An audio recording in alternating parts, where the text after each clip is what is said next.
Hello, guys. This is Shar. Welcome back to the channel. Thank you so much for returning, you guys. I appreciate it so much. This is the commentary of last night's episode of Love and Marriage Huntsville. I believe it's season 10, episode 4. Now, y'all, I may not be able to keep up with these episode numbers going forward, throughout the duration of the season. But tonight, not tonight, but I believe this one is episode 4. Now, shout out to Shop Reality TV again. This is courtesy of her picture. I just went shopping on her channel. I just went shopping on her channel.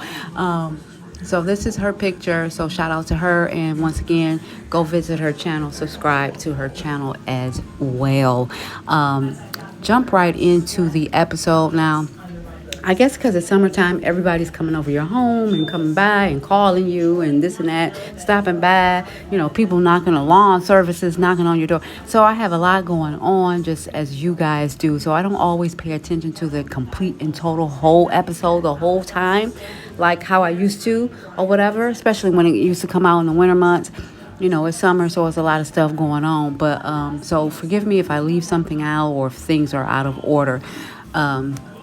But I'm going to just jump right into the scene where Maurice yet again wants to have a conversation and a sit down with Jalen, Kimmy's son. Now, last week they had a talk where Jalen and Maurice went to the billiards and was playing pool or whatever. I thought you got everything straight and clarity and this and that. But apparently when Marceau and the gang all sat down and had dinner, and Marceau got more into detail. I don't know. I guess Maurice figured I want to talk to him again.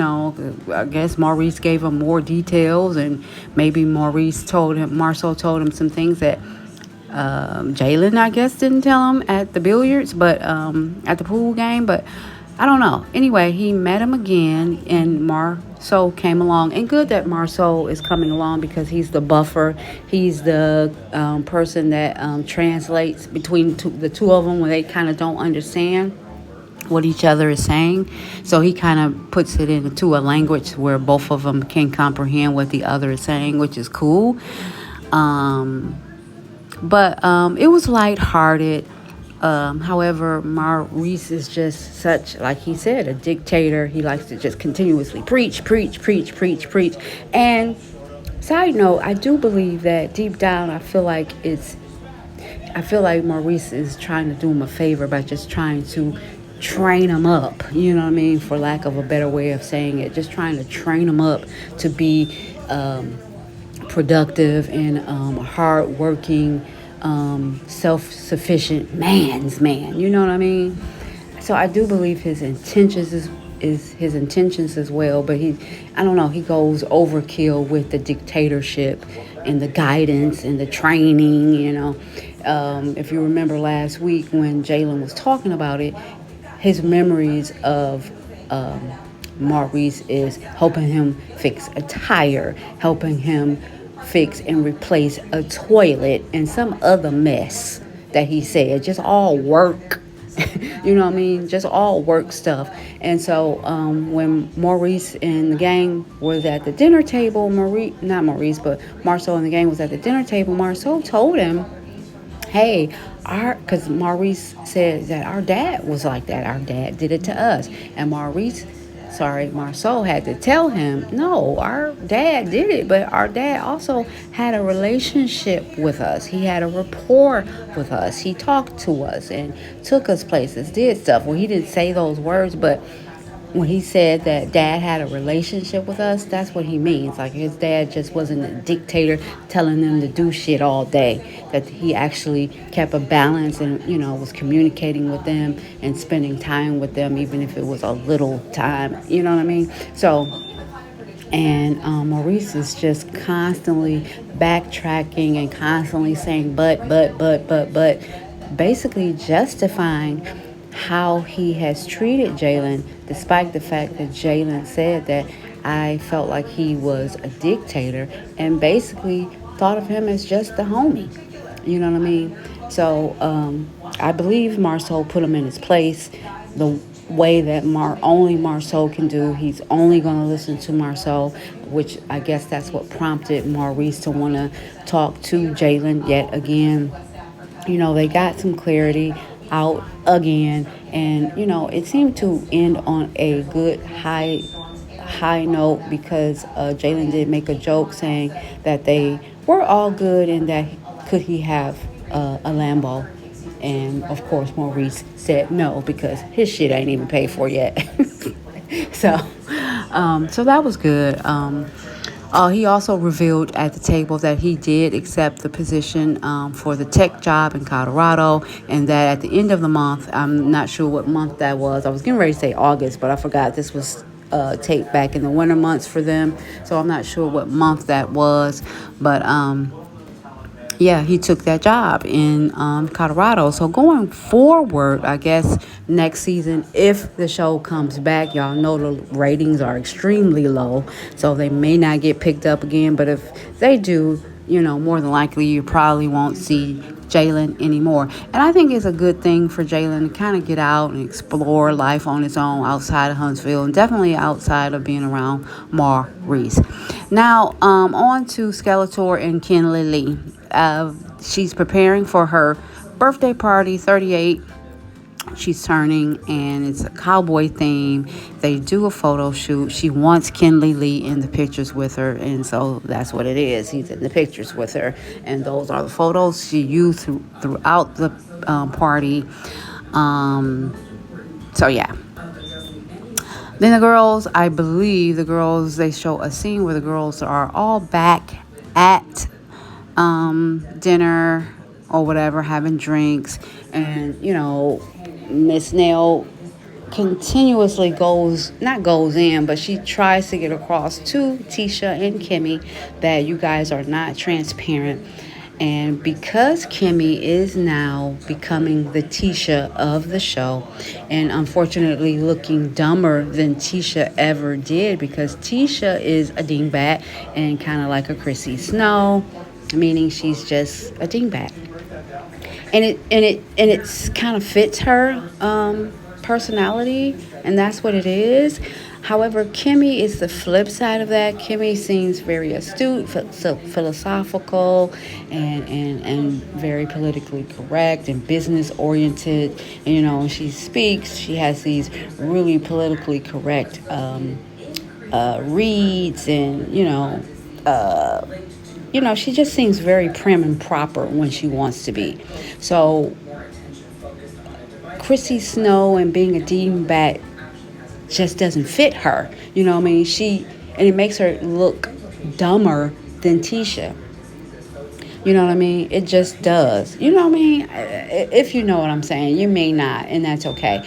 But I just feel like because Kimmy comes off as being so much smarter and stuff, this whole just being dismal and delusional and kind of not realizing things for what they are just doesn't fit her, and she kind of looks a little bit more pitiful than Tisha does, because what it is that Kimmy is now faced with having to hear the innuendo and the rumors about her husband and cheating and infidelity and him just being foul and doing all these crazy foul things within the marriage unbeknownst to her. You know what I mean? And she knows, just like any well-thought woman knows, when there's smoke, there is fire. You're not going to keep hearing this shit off and on, year after year, month after month, here and there, and it not be some validity to it. It may not be every single time it's what it is, but, sometimes it is going to be what it is. You know what I mean? And she's starting to hear stuff repetitively, maybe not month to month, but just repetitively off and on, here and there, constantly, right? So she's starting to hear that, and she's starting to know that it is what it is, but yet she's not trying to find out. From what we can see, we don't know what she does on her own time when the cameras are not rolling, but it does not seem like she's really trying to get to the bottom of it, because it's hurtful, it's scary. She's not ready to divorce the man, and I feel like if you're not ready to divorce the man or really, really do something about it, like give the man an ultimatum, leave or something like that, you probably don't need to address it. You know what I mean? You don't need to address it and really tell the man that you feel like he is cheating and staying there. Because you've just showed him what you will do if you really, truly, truly felt like he was cheating. You're just going to stay, right? That's how I look at it. That's truly, truly deep down how I feel about it. If I'm not really ready to really do something about it, I'm just not even going to mention it yet because I ain't ready to make no moves. I ain't ready to leave. I ain't ready to leave out the house. I'm not ready to get a divorce. You know what I mean? So why tell him that you truly feel like he's doing something, right? You just keep it to yourself until you're really ready to make some moves, right? That's how I think of it. So I feel like that's where Kimmy is. She's not ready. So she don't try to find out where the smoke is. And she's not trying to find out what's igniting the fire. Okay? She's just hearing the innuendo and getting combative with people when they bring it up. Because she ain't got no answers. And she looks stupid. She don't have no justification. So she tends to get combative now. And we'll see that, I believe, more so throughout the season where she starts to get combative. When they were sitting at the table, she was telling Miss Nell, "What the F do you want me to say? What the F do you want me to say? I don't know what I don't know. I did not watch the entirety of the video." Well, Miss Nell was just asking you and Tisha, what was your thoughts? Like, what did you think about this woman and what she was saying about y'all's husband? And a hit dog will holler because Kimmy was saying, so you guys, and she included Skeletor, so you guys think that me and Tisha is not transparent and that we feel that our husbands are cheating. Okay, a hit dog will holler because that's not what she said. That's what you think they're thinking. That's what you think that the people is thinking. And that is probably what the people is thinking. That's what I'm saying. Kimmy is starting to get embarrassed because these innuendos and rumors are constantly coming up about her husband now. You know what I'm saying? So she's getting combative. She's feeling stupid because there's no rhyme or reason for it. You know what I'm saying? She has no comeback. None. So the best way to handle it is to start getting mad and uptight and upset and start telling people they're going to throw them in pools and stuff, right? So, Nell was trying to be on them the way Tisha was continuously grilling her about her son's business. It's not even her business. It's her son's business. And we know that Tisha is a product of Wanda. So now she's really coming for people, and she got her word game up and she got her speech up. And we know that Tisha also, when she drinks, she tends to get really belligerent and argumentative as well. She gets standing up and pointing at people, and we see that in this episode. I'm gonna get to that. Kimmy was just getting combative, saying, "What do you want me to say?" And I didn't watch the video, and blah, blah, blah, blah, blah. And all Miss Nell was saying, what the hell did you guys think about what the lady was saying, about what y'all husbands did?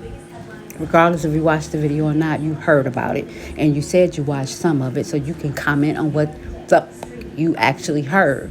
You know what I mean? But she backpedaled out of it, got offensive, and kind of just went on to start trying to philosophically speak on, so you guys, if we can form a friendship, it's got to be based on transparency, and there is no friendship without, doing one of her husband's numbers, deflecting and using all these words to get off the subject. You know what I mean? Kimmy is starting to be good at that.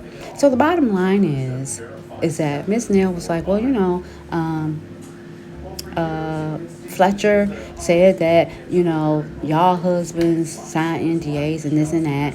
And they was all like, Tisha was like, well, yeah, that's what he said. And what do you mean? What does he mean by that? And da. My husband doesn't even have an NDA. He doesn't have that paperwork. And just blah, blah, blah, blah, blah.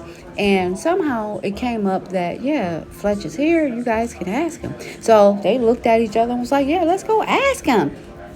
And Miss Nell agreed. Like, yeah, he's here. You can ask him. So why is it when they all got up, Tisha, drunk but got up as well. They went over to the guys, and she started approaching Fletcher, and she was asking him, and she was all pretty much sloppy as well. I heard you said that Marcel and Maurice signed NDAs. Where did you get that from? And she was pointing, and Miss Nell was standing in front of Fletcher, and she told Tisha to back the F up. Don't point at her man, and he don't have to answer no questions of you. He only answers to me. So I'm like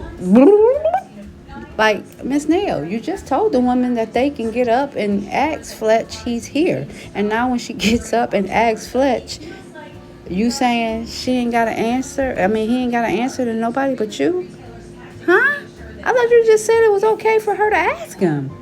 So it's just like all of these ladies is tripping. All of these ladies backpedal. You know what I'm saying? It's just like, girl, you just told her that it was okay. And so that's what she did. Kimmy is standing there next to Maurice, not saying nothing, because Kimmy is, again, looking stupid. She has no comeback. She don't really know what to say, because she really deep down believes that it's something to some of the stuff that she's hearing. But, she's mute.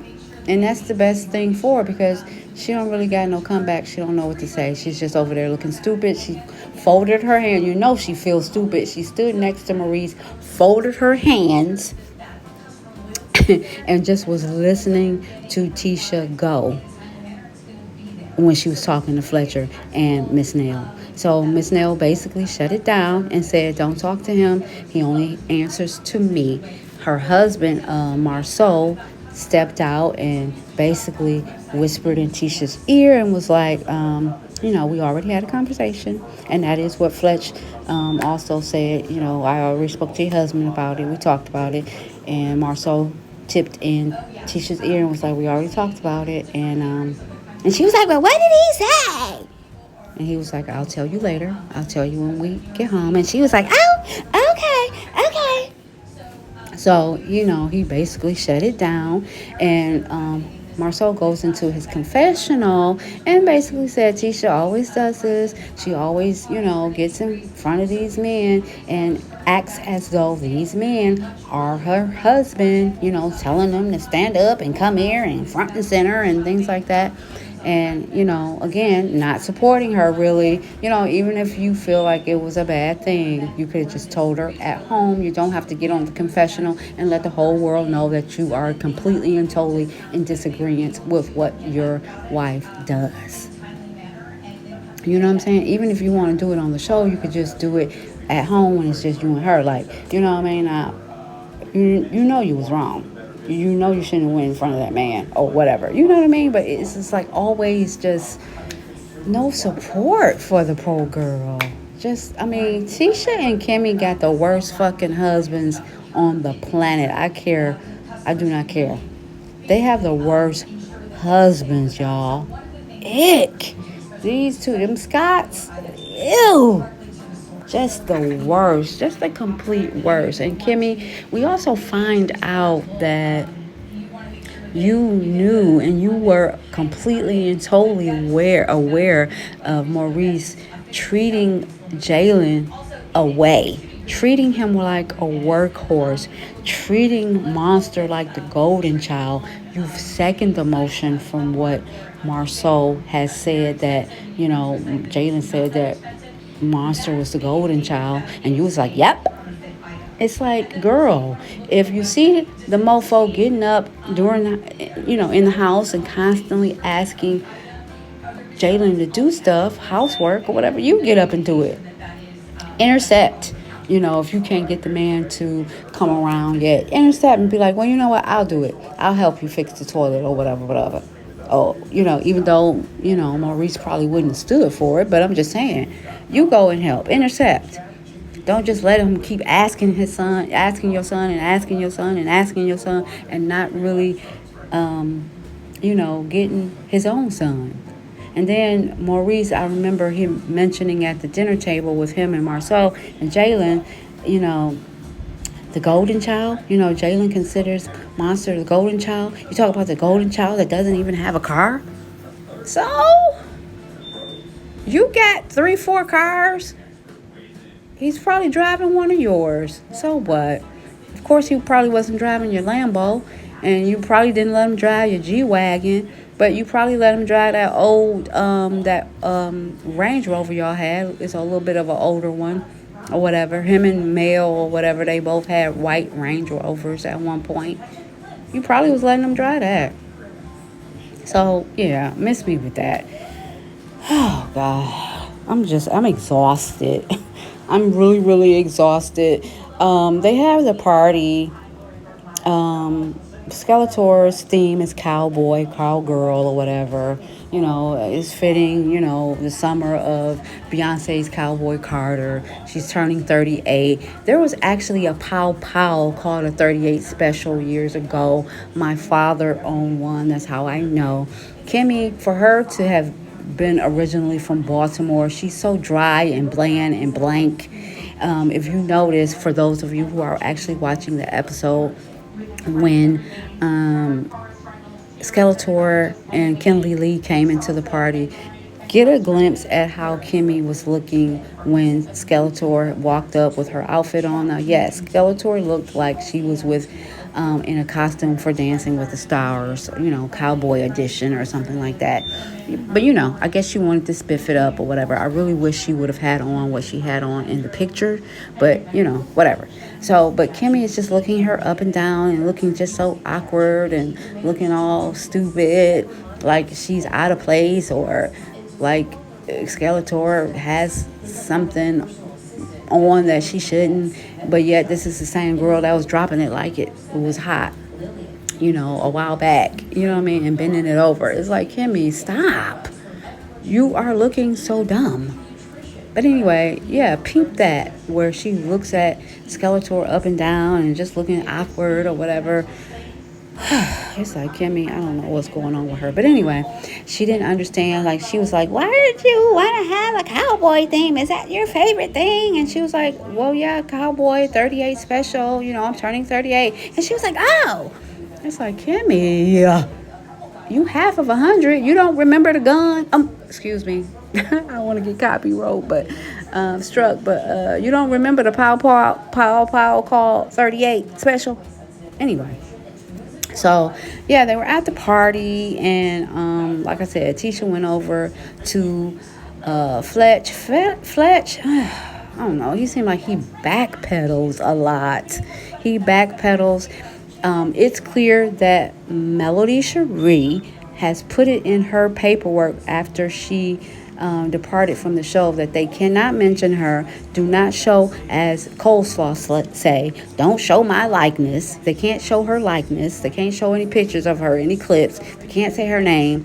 Don't show any clips of her speaking about anything, because they don't. I noticed that. They don't mention Mel. They don't show her picture. They don't show her likeness. They don't show any old clips of her saying this or that. So she must have put a clause saying, don't show me on the show going forward. Because when they showed Fletch sitting there with Mel, they cut Mel out. They didn't even show Mel at all. And Mel basically was saying that back in the day, Martell told her that the old guys told him the best way to cheat is to get a woman that got something to lose, and possibly had him sign an NDA or something like that. And Fletch said, I don't know nothing about that. That sounds like some more recent Marceau-ish. And so he was basically, but the way he kind of backpedaled, it was like, no, that's a lie. I didn't say that. And, and then when he got to the party, he was basically like, well, Maurice, you're the one that's the attorney and whatnot. And, by it being an NDA, I just figured this sounded like something Maurice and Marceau would say. And so Maurice was like, you know what, I got to give him the benefit of the doubt. And, I am an attorney. Attorneys do deal with that document or whatever. I had all the smoke for him, but I'm going to hold it. But I'm watching him. That's what Maurice said. So, yeah, Fletch got saved. because of how he worded it, which it completely made sense. And, who knows? Maybe that is the mindset that Fletch had when he was having that discussion with Mel. Because it is an NDA and attorneys do deal with that document, maybe that is why he said it or whatever. But anywho, I'm trying to think, did I miss anything? I think that was pretty much it.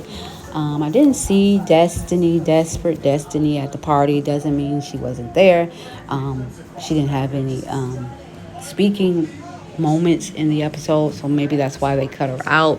They did bring Martell back this episode. It's like he's boring. He's utterly boring. He continuously brings up Coleslaw's name, which is that she's in heaven. Quite sure she's in heaven now. This is her form of heaven, that her name is actually being said during the episode. I'm surprised she hasn't hit the gram or TikTok more with videos, because she over there dancing. So happy. He went to have, I guess, breakfast with his mom. And, just blah, blah, blah, blah, blah, blah. Charlie Brown voice, right? Blah, blah, blah, blah, blah. Just boring as hell. He is continuously saying that Coleslaw is a good girl, but yet he doesn't know she has to show herself to be a good woman and be what he needs. And, what is the best way to do that but allowing her to live in one of my properties? She can't live with me. And it's just like he go back and forth. She's a good one, but he doesn't know. He's not sure, but yet she's a good woman, but yet I got to see, but yet I'm not gonna live with her, but yet I'm gonna marry her, but yet I'm not sure if I want to get married. It's like, who cares, Martell? Who cares? So they brought him back for whatever reason, I guess because I don't know, because they could have saved that episode, or not episode, but they could have saved that scene with them having breakfast. Because it was a waste of time, basically, in my opinion. But I also noticed in the credits when the show first comes on, they don't show the producers and the editors and all that ish anymore. And it's probably because they don't want to show that Mel is still an executive producer of the show. So they just cut it all out. Carlos King is a B when it comes to that. He's just a jealous B. He just cut out all the credits just so people can see that, won't see that Mel is still an executive producer of the show and a part of the show behind the scenes. But anywho, you guys drop down in the comments. Tell me what you think, please. I do talk back. Tell me what you think about Miss Nell basically saying, yeah, y'all can go ask Fletch. And then when they go ask Fletch, she gets in front and say, her husband don't have nobody to answer to but her. Tell me what you think about Tisha basically getting drunk and just checking off. She checked off on Skeletor too, because when they were talking about transparency, Skeletor was like, I'm transparent, honey. I'm an open book. And Tisha was like, I don't think so. And she was like, I don't care what you think. I'm an open book. And of course, they ran the clip of how Skeletor is always lying, nothing short of a lie, saying she met him, she didn't meet him, she knew him, she didn't know him, she went to his house, she didn't go to his house, she knew where he stayed, she didn't know where he stayed. It's just constantly lying and backpedaling. So you're not transparent, boo. You're not. And Tisha did check her on that. So, not shout out to Tisha, but good. A point goes to her for checking Skeletor. You're not transparent, girl. All you do is lie. Every time you open your mouth, it's a different story. So, girl, bye. But anyway, you guys drop down in the comments. Tell me what you think. I do talk back. Like the video, subscribe, share the video if you care. Hit your notifications. Until next time, guys. Ciao.